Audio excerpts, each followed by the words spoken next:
yakni bermula pada ayat yang ke-8 sehingga ayat yang ke-12 insya-Allah. A'udzu billahi minasyaitonir rajim. Bismillahirrahmanirrahim. InsyaAllah kita akan tadabbur pada ayat yang ke-8 sehingga ayat yang ke-12. Baiklah. Jadi kita telah baca ayat yang ke-8 sehingga ayat yang ke-12. Sebelum itu kita ulang kaji semula bagaimana Allah Subhanahu wa taala berfirman pada ayat yang pertama sehingga ayat yang ke-7. Jika kita lihat imbasan pengajian kita yang mana Allah Subhanahu wa taala bersumpah dengan beberapa keadaan waktu dan tempat. Ya, yang pertama sekali Allah Subhanahu wa taala menyatakan tentang wasyamsi wadduhaha. Kemudian Allah Subhanahu wa taala menerangkan tentang penciptaan matahari dan waktu duha. Setelah itu Allah Subhanahu wa taala menerangkan tentang waktu malam pula. Allah kata wal qamari idza talaha, dan apabila bulan mengiringi waktu setelah matahari bulan. Kemudian Allah kata wan nahari idza jallaha, setelah matahari dan bulan malam pula menampakkan siang. Kemudian wal laili idza yakhshaha, setelah malam, setelah siang terbit pula malam. Was samai wa ma banaha, dan juga Allah menerangkan tentang langit. Langit pasangannya adalah wal ardi wa ma tuhaha, bulan, matahari dan bulan, siang dan malam, langit dan bumi. Kemudian wa nafsi wa ma sawaha, dan demi jiwa serta penyempurnaan ciptaannya. Maknanya setiap kita ini ada kesempurnaan.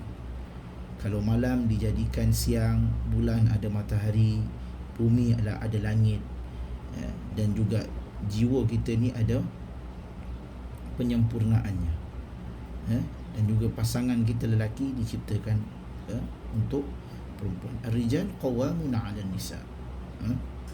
Kemudian fa'alhamaha fujuraha wa taqwaha.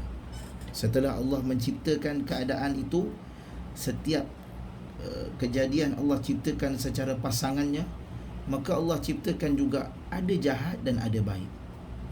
Allah kata fa'alhamaha fujuraha wa taqwaha, maka dia mengilhamkan kepadamu yakni jalan kejahatan dan ketakwaan.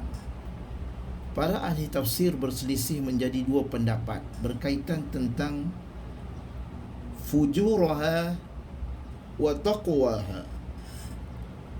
Ada dua pandangan ahli tafsir dalam hal ini. Pandangan yang pertama menyatakan bahawasanya Allah Subhanahu wa taala memberi ilham kepada jiwa tersebut kefakiran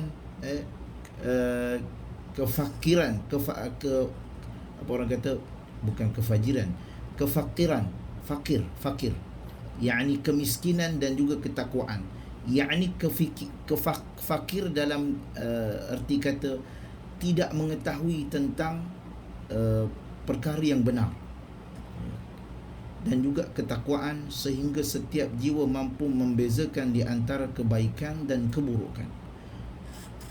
Sebab itu Allah Subhanahu wa taala menciptakan setiap jiwa di atas fitrah, dan fitrahnya tersebut membawa dia agar mampu membezakan yang mana buruk dan yang mana kebaikan. Ini pandangan yang pertama. Pandangan ahli tafsir yang menyatakan bahawasanya maka dia mengilhamkan kepada kamu ada dua jalan, kebaikan, kejahatan dan ketakwaan. Pandangan yang pertama dia kata Allah ini mengilhamkan fitrah. Setiap jiwa kita ini ada fitrah. Kita dapat mengetahui benda tu baik ke tak jahat, ataupun benda tu betul ke tidak betul, ataupun benda itu mengikut sunnah ataupun tidak mengikut sunnah, ataupun benda tu ajaran sesat ke bukan ajaran sesat. Kita tahu kalau andai kata solat hanya dibuat pada 3 waktu, kita pun tahu solat ni sesat, sedangkan solat 5 waktu.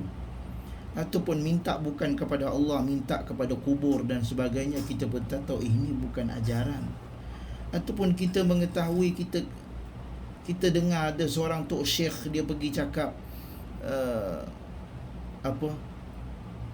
boleh mendakwa, boleh berjumpa dengan Nabi secara jaga. Kita pun pelik juga. Kita boleh tahu itu sesat ke tidak sesat. Sebab itu Allah ilhamkan kepada kita jalan agar kita dapat mengetahui kesesatan ataupun tidak kesesat. Kemudian para ahli tafsir berpandangan, pendapat yang kedua menyatakan bahawasanya Allah Subhanahu wa taala memberi ilham kepada jiwa tersebut kefajiran ataupun kefakiran dan ketakwaan, yakni berkaitan tentang takdir. Segala hal yang dilakukan oleh manusia di atas muka bumi ini telah ditakdirkan oleh Allah Subhanahu wa taala. Apakah itu kebaikan ataupun kefajiran? Dalam Sahih Muslim, Allah Subhanahu wa taala, ada seorang yang bertanya kepada Nabi sallallahu alaihi wasallam, "Ya Rasulullah, ara'aita ma ya'malu an-nas al-yawm?" Wahai Rasulullah, bagaimana menurut engkau tentang apa yang dilakukan pada hari ini? Wayakdhahuna fi, dan mereka bersungguh-sungguh di dalamnya.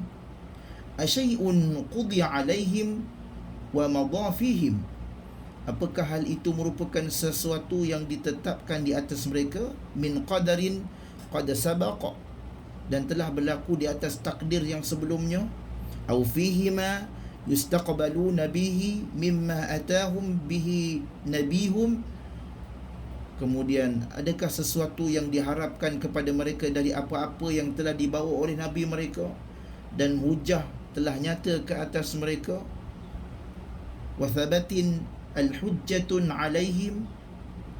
Kemudian Nabi kata, faqala la, Nabi kata bahkan wahai itu merupakan sesuatu yang tidak ditentukan ke atas mereka.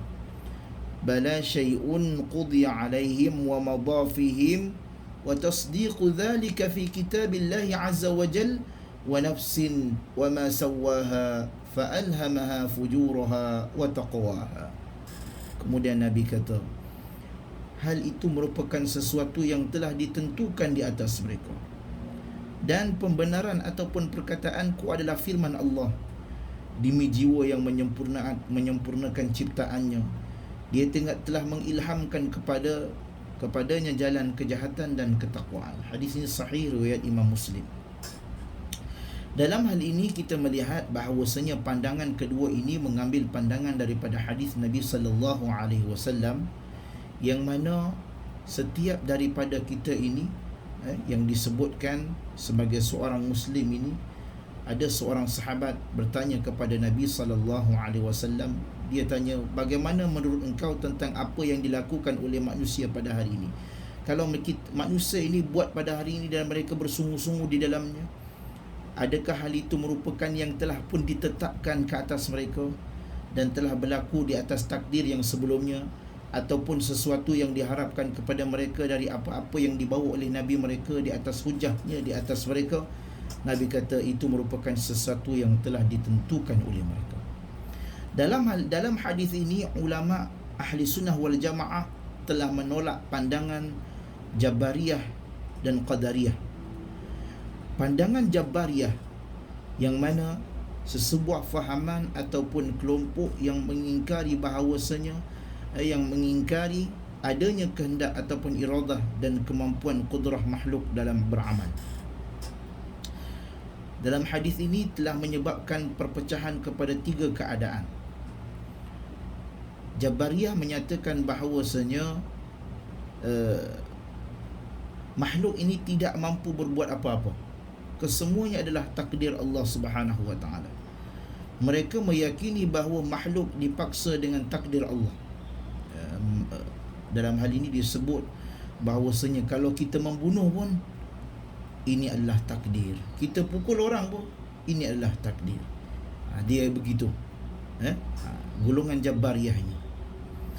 Yang kedua, golongan Qadariyah yang menyatakan bahawasanya semua ini adalah makhluk belaka. Allah tidak menentukan. Kesemua adalah usaha daripada makhluk. Tidak ada takdir daripada Allah Subhanahu wa taala. Sebab itu Qadariyah adalah fahaman ataupun kelompok yang mengingkari takdir. Mereka meyakini manusia berdiri sendiri dalam perbuatannya. Tidak ada kaitan antara perbuatannya dengan masyiah, kehendak Allah. Dalam keyakinan mereka, kehendak serta amalan yang diciptakan itu diciptakan oleh hamba dengan sendirinya. Maka juga meyakini bahawa Allah tidak mengetahui sesuatu perkara kecuali setelah terjadinya perkara tersebut. Ini golongan Qadariyah. Kedua-dua pandangan ini tidak tepat mengikut kaedah Ahli Sunnah wal Jamaah. Ahli Sunnah mengambil pandangan pertengahan, yakni wasatiyah. Perbezaan antara keyakinan Jabariyah dan Qadariyah, Ahli Sunnah sangat berbeza, mengembalikan semua perkara kepada agama dan wahyu yang diturunkan oleh Allah Subhanahu wa taala. Kita Ahli Sunnah mesti memahami berdasarkan Al-Quran dan Sunnah serta pemahaman yang dibawa oleh para sahabat yang disebut dengan nama As-Salafus Salih. Adapun Ahli Sunnah wal Jamaah mengimani adanya takdir dan juga meyakini bahawa hamba mempunyai kehendak dan kemampuan untuk beramal. Akan tetapi kehendak seseorang hamba itu dikaitkan dengan kehendak Allah Subhanahu wa taala. Sehingga mereka adalah kelompok pertengahan di antara kedua kelompok yang ekstrim. Sebab itu dalam Al-Quran Allah kata, inna kulla syai'in khalaqnahu biqadar. Sesungguhnya kami menciptakan segala sesuatu itu dengan qadar, dengan ketentuannya, seperti mana dalam hadis Nabi sallallahu alaihi wasallam yang diriwayatkan oleh Muslim. Sebagai contoh, umpamanya kita menjawab peperiksaan. Kita telah menjawab peperiksaan dan kita telah berusaha. Bila kita berusaha dengan takdir Allah Subhanahu wa taala, kita gagal. Dalam Ahli Sunnah wal Jamaah merujuk bahawasanya apabila kita telah berusaha, maka di sini takdir Allah menentukan kegagalan, maka hendaklah kita menyerahkan menyerahkan kegagalan itu ataupun menyerahkan apa yang telah ditentukan kepada kita itu, yakni apa yang Allah telah tentukan kepada kita itu, dengan mana kita mensyukuri apa yang diberikan oleh Allah kepada kita. Umpamanya kalau kita telah berusaha bersungguh-sungguh, biasanya exam ataupun semalam telah keluar result STPM. Siapa yang anak ada SPM ataupun STPM ataupun ujian-ujian yang lain, kita menyangka anak itu berjaya, tetapi di sebaliknya. Maka ini merupakan satu takdir daripada Allah yang berkaitan dengan kehendak Allah Subhanahu wa taala. Oleh sebab itu, apabila kita mengetahui keadaan sesuatu itu, dikata dikaitkan dengan kehendak Allah Subhanahu wa taala. Kemampuan seseorang itu untuk beramal, tetapi mesti berkaitan dengan, dikaitkan dengan kehendak Allah Subhanahu wa taala. Ada asbab dan musababnya. Ada asbab dan musababnya. Oleh sebab itu, kadang-kadang ada yang Allah redha tapi Allah tak izin. Ada yang Allah izin tetapi Allah tidak redha. Ada yang Allah redha dan Allah izin. Ada yang Allah tak redha dan Allah tak izinkan. Ada 4. Yang pertama sekali, ada yang Allah redha dan Allah izin. Allah redha, umpamanya kita jawab peperiksaan dan Allah redha kita menjawab peperiksaan, kita belajar, Allah redha. Setelah kita jawab peperiksaan, kita belajar bersungguh-sungguh, kita buat latihan, kita lulus. Allah izinkan kita lulus. Allah redha tak kita belajar? Allah redha kita belajar. Dan Allah izinkan. Orang yang menjawab peperiksaan, dia berjaya, dia belajar, buat latihan dan dia lulus. Ada perkara yang Allah redha tapi Allah tak izinkan. Allah redha kita belajar. Kita belajar bersungguh-sungguh. Tetapi bila kita belajar, kawan kita pun sama dengan kita. Tapi kawan kita dapat A, kita tak dapat A. Kita sama, belajar sama, kelas sama, tapi Allah tak izinkan untuk kita mendapat kejayaan itu. Ada sebabnya. Yakni dengan kehendak Allah Subhanahu wa taala. Kemudian ada yang Allah tak redha dan Allah tak izin. Tadi yang Allah redha dan Allah izinkan. Kemudian ada yang Allah redha tapi Allah tak izin.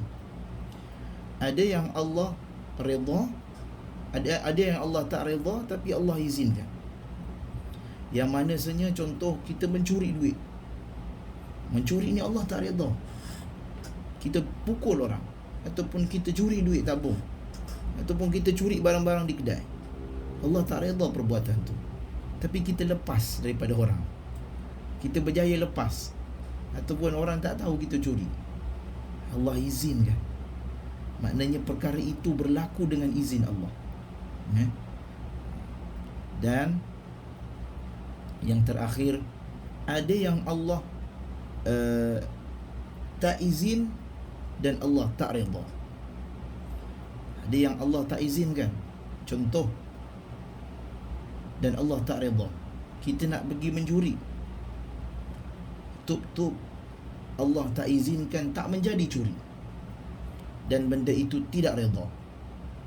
Yakni kita mencuri, nak pergi mencuri, terjatuh longkang, tak jadi mencuri. Allah tak izinkan dan Allah tak redha. Tak izinkan maksudnya benda tu tidak berlaku, kecurian itu tidak berlaku, dan Allah pun tak redha kita nak pergi mencuri itu. Contoh kita pergi nak mencuri, tiba-tiba jatuh longkang, maka ketika itu tidak redha dan tidak Allah tak izinkan dan Allah tak redha. Sebab itu ahli sunnah berada dalam keadaan yang tengah-tengah. Oleh sebab itu kita melihat bahawasanya pegangan kita adalah kita mesti berusaha dengan sebaik-baik mungkin, tetapi jangan kita lupa bahawasanya ketentuan itu adalah ketentuan Allah Subhanahu wa taala. Allah yang akan menentukan. Umpamanya kita makan ubat, kita berusaha untuk sihat, kita pergi jogging, kita pergi bersenam untuk tujuan sihat, bagus, itu satu amalan yang baik. Tetapi takdir itu adalah milik Allah. Sekiranya Allah nak mematikan kita, maka Allah akan matikan kita bila sampai waktunya. Walaupun kita berduduk di rumah, ataupun kita berjoging, ataupun kita makan suplemen, ataupun kita tak mau pergi ke mana-mana wabak, tapi jika Allah nak mematikan kita, maka Allah akan mematikan kita bila sampai takdir dan waktunya, masa dan waktunya. Ya.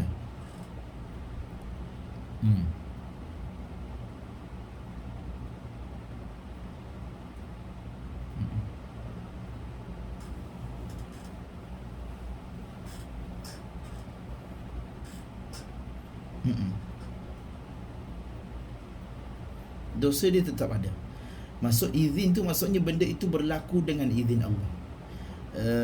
Contoh macam orang sihir, dia sihir orang, kan dalam ayat Al-Quran Allah cakap dalam surah Al-Baqarah, wattaba'u ma tatlu asyayatin 'ala mulki Sulaiman wa ma kafara Sulaiman walakinna asyayatin kafaru yu'allimuna an-nasa as-sihr ma unzila 'alaihi malakain bi Babil Harut wa Marut.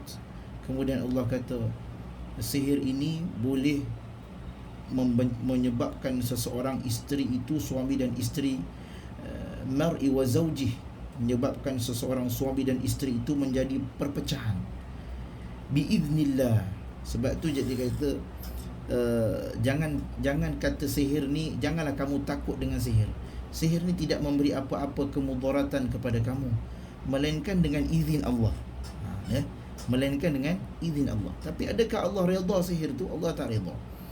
Walaupun benda itu telah berjalan, sihir tu jadi, ataupun kecurian itu berlaku, maka dia tetap berada pada dosa yang telah dia lakukan, maka tetap berdosa.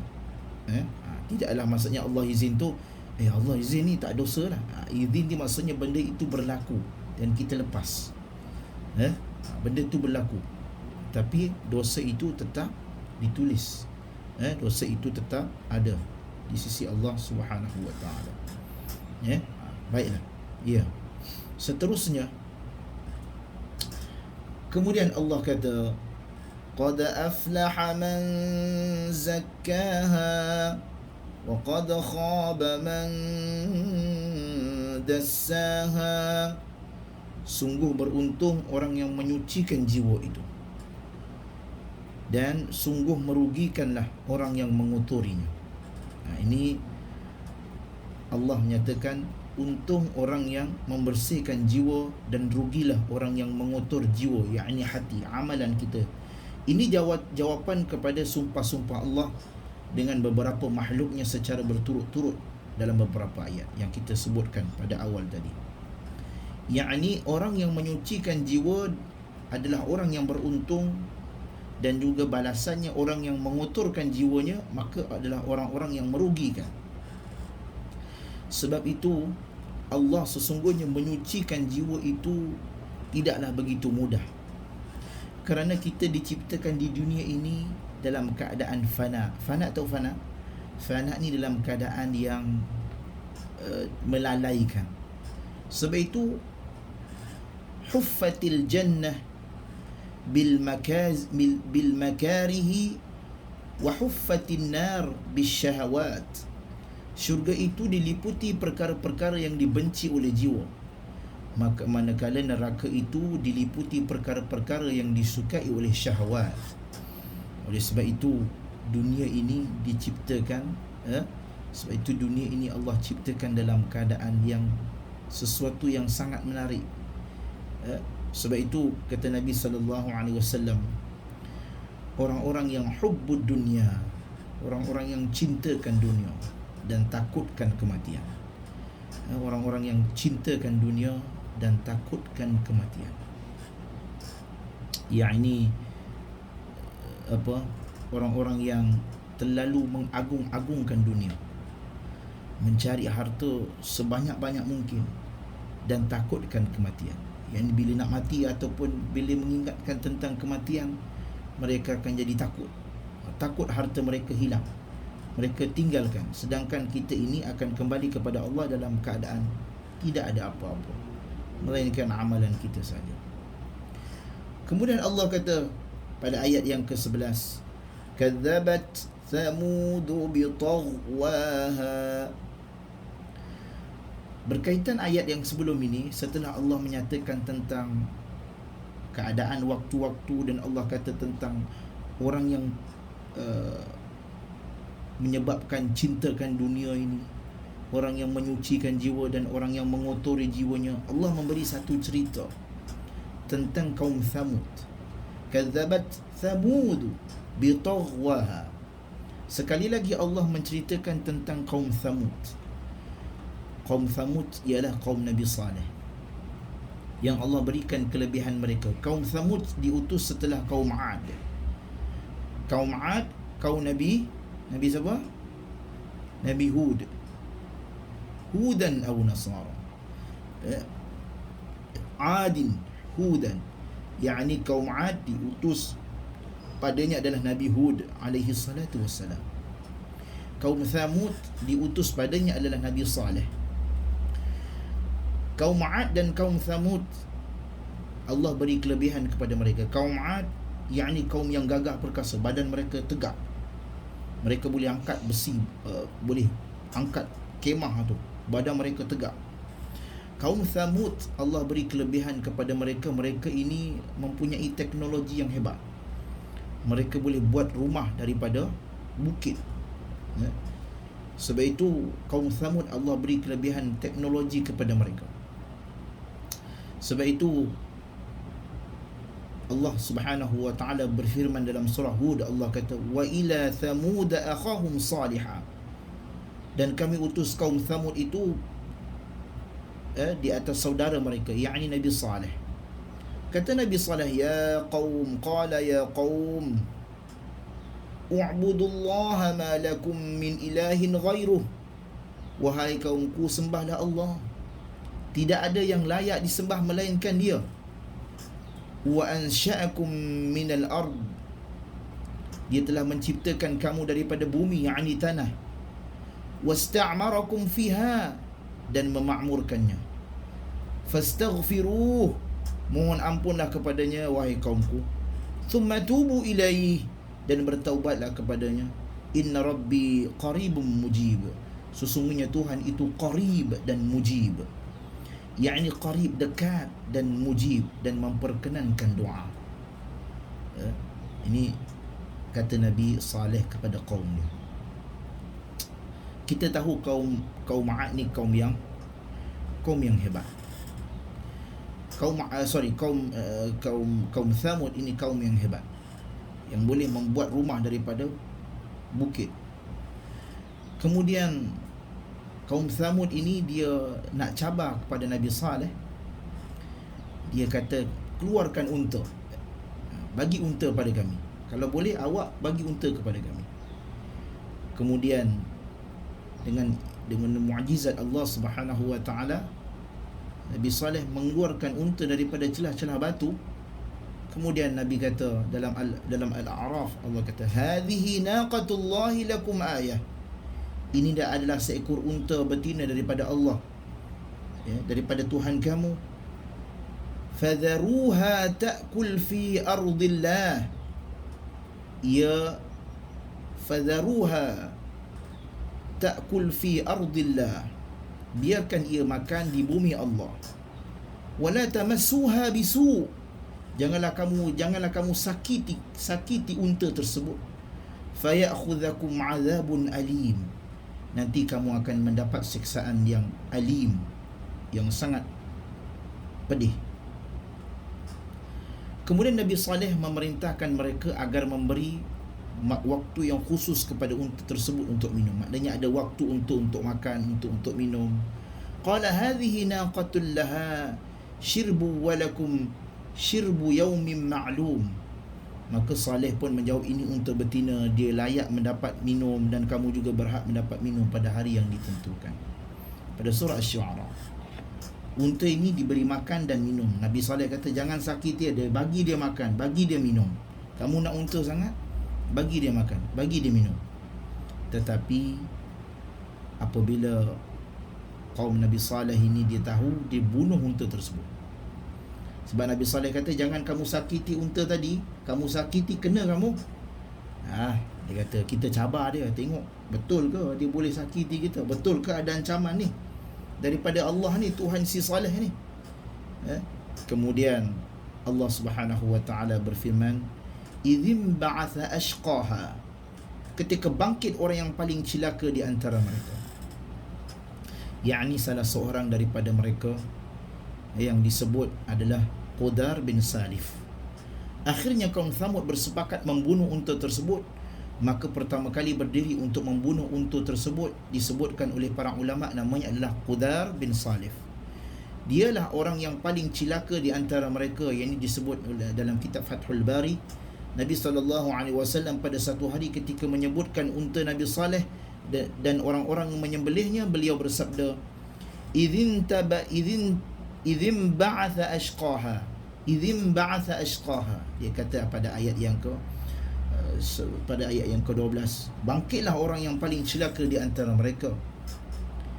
Im ba'atha laha rajulun azizun arim, yakni seorang aziz, yakni orang yang gila, yang jarang seperti dia, orang yang tak pernah tengok seperti dia. Kemudian azim, kemudian arim, yakni orang yang banyak keburukannya, sulit untuk dihadapi.